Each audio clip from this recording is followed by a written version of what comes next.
In 1991, the Duke of York, Prince Andrew, opened the South Pacific Games here in Port Moresby.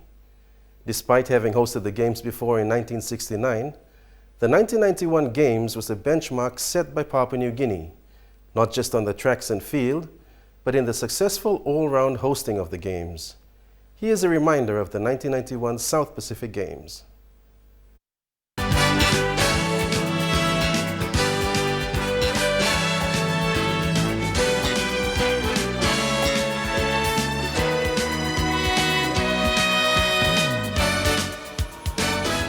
Viewers throughout Papua New Guinea, welcome to MTV's first live broadcast, an exclusive broadcast bringing you coverage of the opening of the 9th South Pacific Games.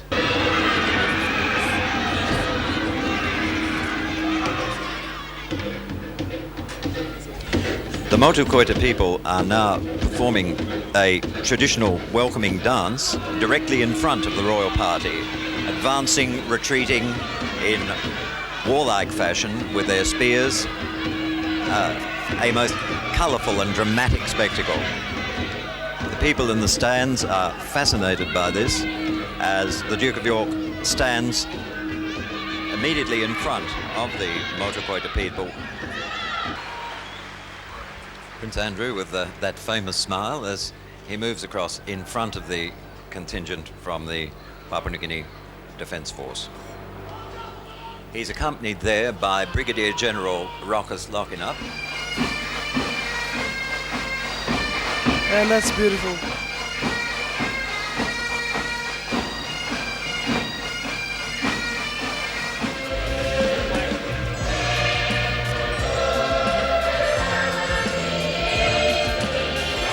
And the Papua New Guinea flag has joined the flags of all the other competitors here this afternoon.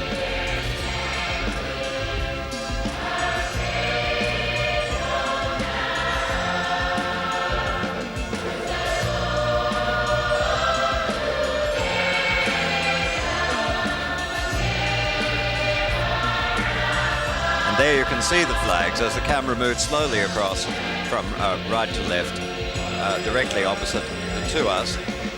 And the final flag is that of Papua New Guinea. And there it is there. The final flag to rise, the host nation flag, capping off the beginnings of this magnificent spectacle here at the Sejong Stadium this afternoon. In the background, you can hear the choir of the combined church's new generation choir. Couple is out there, and it's Papua New Guinea, the home side here. It's a big cheer. Couple is so excited. The Motu Koita men are running up, and the atmosphere is absolutely electric. The big cheer has just gone up. The Motu Koita Keken is, of course, fending off the warriors that are putting on a brilliant show. Papua New Guinea, red, black and gold with the stars of the Southern Cross displayed proudly on their walkout uniforms, and the flag bearer, Kuniti Gilai, shot putter who was here in 1969 when we had our first South Pacific Games, and she's here again. Members of the Sports Federation, of course, looking excited. All their work is paying off as the games now begin to start.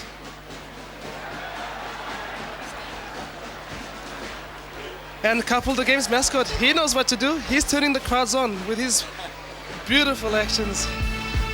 Down slopes of cold, misty mountain tops, through lowland jungles and plains, where an age moving ahead, getting stronger, 16 years on.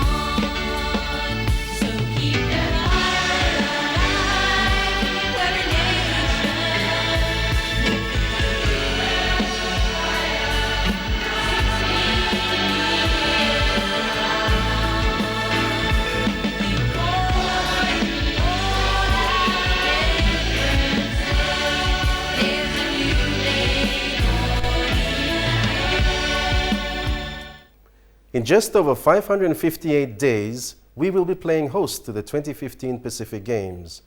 With awareness being the main focus of the 2015 Games Committee this year, 2014 is when everything shifts into high gear. Chief Executive Officer of the 2015 Pacific Games Committee, Peter Stewart, sat down with us for a chat to tell us what to expect on the road to the Games. Thank you very much again for coming back on Tok Piksa. We had you on the show early mid this year, where you gave an update of preparations towards 2015. What has happened since then, and where are we towards the end of this year? Neville, it's been a very exciting year. We've had a lot of things happening. When we started in January last year, or this year, we had 3 staff. We're now at around 40 staff, which means that there's a lot of people working very hard on the games at the moment. When we get to games time in 2015, we'll have about 150 staff and about 2,500 volunteers and about 3,000 contractors working on the games. So there's still a fair bit of growth to go, but we're well down the path now. Okay. Busy final quarter this year. We've seen in the past couple of months groundbreaking ceremonies for the different venues here in NCD. Are we on track with that? It's fantastic to see all of those construction projects working. And now that all the contractors are in place, we're now seeing work going on and the venues coming up. And these venues are really important for the future of Papua New Guinea. While we will use them for 2 weeks during the Games, they're going to be available for the next 20 years for the people of Papua New Guinea.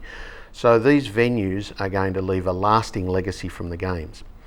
We are confident now that the contractors are in place, that all the venues will be ready in time for the Games. And it's just exciting to see things coming out of the ground. Very true. Awareness among stakeholder communities within NCD.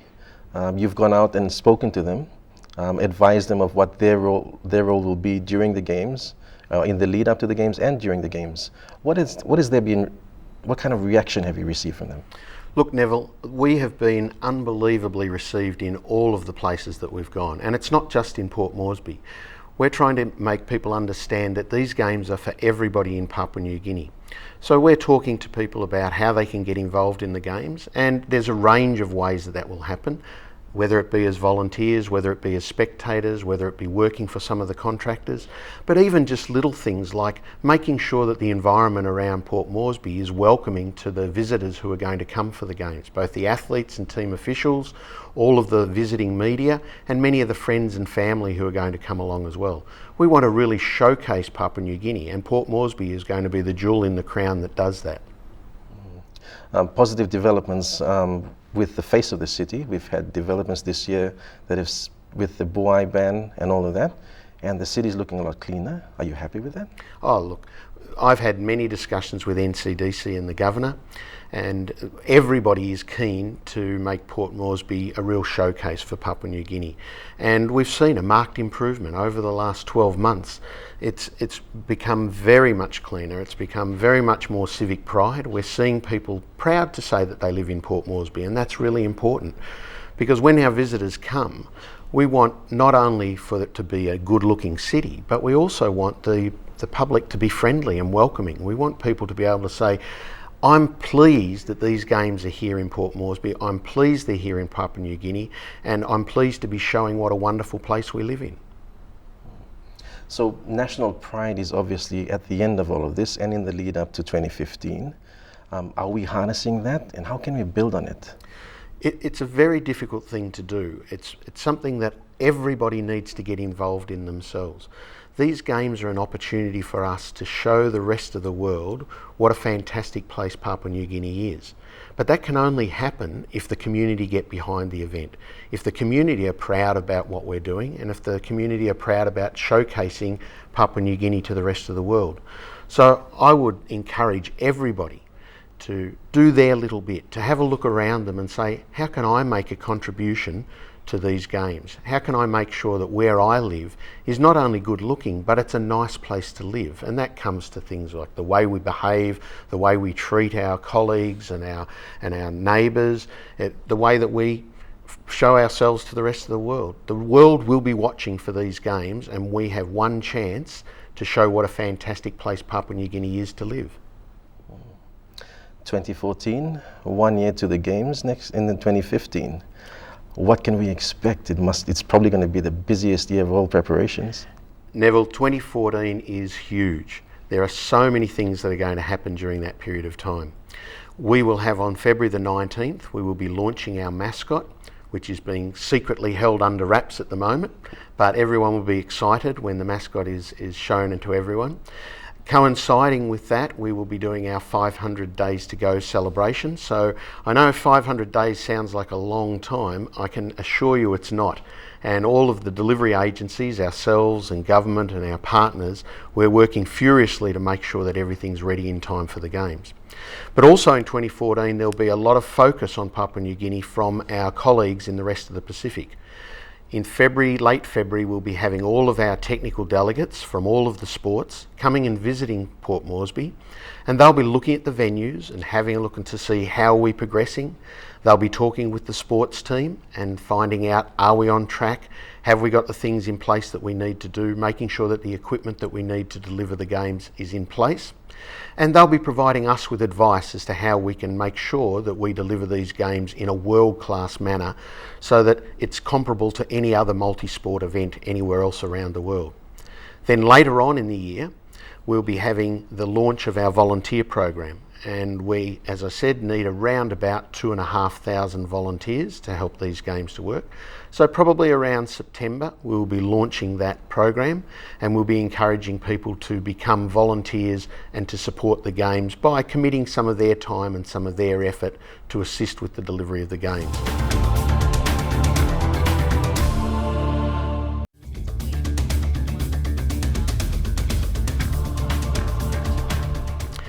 In 2014, we also have the Glasgow Commonwealth Games. So for Team PNG, it's a really important stepping stone for the 2015 Games. And we'll have lots of opportunity for athletes to be able to show what they're capable of and how they're progressing towards our event in 2015. So we can see that there is a lot of work going on. We'll see the venues getting very close to completion. We'll be building our team. By the end of 2014, we'll probably have over 100 staff working for the Games. So 2014 is really the year where we put down the groundwork and where we set the base for successful delivery in 2015. Right. So you've mentioned a couple of points there. One major one that sticks out to me is the number of volunteers that you'll be needing. Explain that a bit. What kind of people are you looking for? And just what kind of work will they be involved in? Yep. The volunteer program is a once-in-a-lifetime opportunity for people to have a Games experience. And it's not just the volunteer program. If you work for the Games, you will have an opportunity that many people will never have in their lives. And it's really interesting, as somebody who's worked on a number of Games before, you have a million stories that you end up able to tell afterwards, and you will continually tell your children and your grandchildren about your experience working on the Games, whether it was as a paid employee or whether it was a volunteer or whether it was as a contractor. So we're looking for primarily enthusiastic people with common sense and a willingness to work. That's really what we're looking for, whether they be employees of the Games, employees of contractors. We just want people who are committed to the Games. Some areas they need to have some expertise, but in many instances we're just looking for people who are keen to be part of it all and keen to work hard. And it will be working hard, no doubt about it. Whether you're a volunteer or whether you're on the paid team, it will be very much an opportunity for you to have a once-in-a-lifetime experience, but you will be expected to work hard for it. I know a couple of my friends who actually took part in the 1991 South Pacific Games, and they're still talking about it. They were involved in the opening ceremony or the closing ceremony, or just as volunteers. Part of that nationalistic pride that came out in 1991 was based around the mascot. Could you explain how we're working towards finding that mascot? It's under wraps, I know, but what can you give us? Yeah, sure, Neville. The process has been quite an interesting one. We ran a competition throughout all Papua New Guinea and encouraged schools and the students in those schools to put in designs and concepts. We received over 300 applications. These were given to a team of specialists, graphic artists, people from university, a couple of our board members, some well-respected people within the arts and graphics industry, and they sifted through all of those 300 odd applications, and they came down to a shortlist, and the shortlist has been announced, and in February we will announce the winning design, the winning school and the winning student. And just what sort of responsibilities will this mascot have? Well, the mascot will be very important. The mascot will need to reflect the character of the games, and it will be used in a whole range of initiatives to promote the games.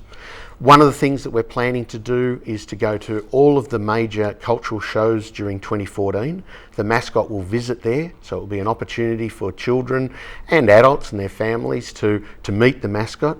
The mascot will carry a message about the games wherever the mascot goes, and it will be a character that will embody Papua New Guinea, will embody the fun of the games, and will be something that particularly children will be able to relate to. Obviously, it'll be in national colours. Well, the colours will relate to the character itself and will help to reflect some of the colours of our games logo that you'll see around the place now. And yes, there will be a whole range of things that relate to Papua New Guinea that the mascot will get involved in as well. We are very keen to showcase all of Papua New Guinea to the rest of the world. So things like the games relay, the visitations that the mascot does, the program that we run through promotion of Papua New Guinea to the rest of the Pacific, will try to highlight all of the various things that are wonderful about Papua New Guinea. And that's a lot more than just Port Moresby. We've seen in the past couple of weeks, we've seen sports that have taken up preparations towards 2015. We've had the Karate Australasian Championships that just happened last week. And we've got the athletics PNG going out and looking for sportsmen and women. And they've been coming in droves. Obviously, that's a sign that people want to be part of the games. What do you have to say about that? Look, we have 22 teams that are very important to us. Team PNG is one of those. From the Games Organising Committee, we're very hopeful that Team PNG does very well and is very successful. Ultimately, Team PNG is managed by the PNG Olympic Committee, but I know that they are working diligently to identify talent and to put the best possible teams they can onto the track for 2015. So many sports have got important international competitions that they are either hosting or that they are partaking in, and a number of sports, and you've mentioned athletics is one, they're on a really strong talent identification program where they're reaching out to all extremes of Papua New Guinea and looking for talented athletes who perhaps maybe are not even playing the sport at the moment, but who have the ability to develop their skills in time to be contributing members of a team in 2015.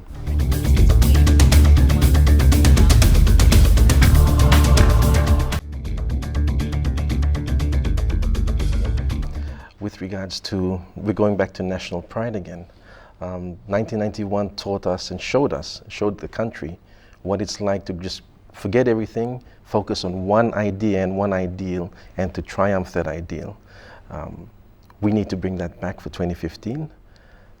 2014, what will be the focus on that? You're 100% right, Neville. These games can only be successful if everybody in Papua New Guinea get behind the event. And we want people to get behind it because they embrace it and they want it to be successful. And you've talked about 1991. Everywhere I go throughout the Pacific, everybody still talks about the 1991 games. We want to change that. From 2016 onwards, we want everybody to be talking about the 2015 games in Papua New Guinea. We want everyone to say that was the games. How fantastic was it? How friendly were the people? How amazing was it to go to Papua New Guinea? All the stories that we'd heard about problems and security and that are all not true. We had a fantastic time, and that's the message that we want to get to everybody. So it really is important to us that the public get behind the event and become part of that momentum of enthusiasm for the games. I'm feeling that there probably hasn't been anything that you've told us about 2014, but if there is anything else, please. Look, 2014 is very much a year where we get, as I said, the base in place. And part of that is building the momentum and getting people involved. By the time we get to the end of 2014, there will be a number of companies who are already committed to the games, whether they be as sponsors or whether they be as contractors. Their staff will be part of the games family. The Games Organising Committee will have increased our staff to perhaps 100 people. We will have started the volunteer program, so people will be already starting to register for the games. There will be a lot more discussion going on amongst the community about the fact that these games are coming and that we are almost there. And we have this philosophy about, at the moment you can see things around Port Moresby saying, get ready, the games are coming. Well, by the end of 2014, we'll be set. We'll be not quite ready to go, but we'll be down in the blocks, set, just waiting for that gun to go. Well, that's definitely something to look forward to, Peter. Thank you very much for your time. If there's anything else, I'm sure we'll be seeing you back on Tok Piksa sometime in 2014. A good time would be at the start of the year, just to preview everything again, and maybe we'll touch base in the middle of 2014 and see how things are developing then. Fantastic, Neville. Love to be here. And that was Peter Stewart, CEO of the 2015 Pacific Games Committee, on what to expect in 2014. That's all we have for you on Tok Piksa tonight. We'll see you next time.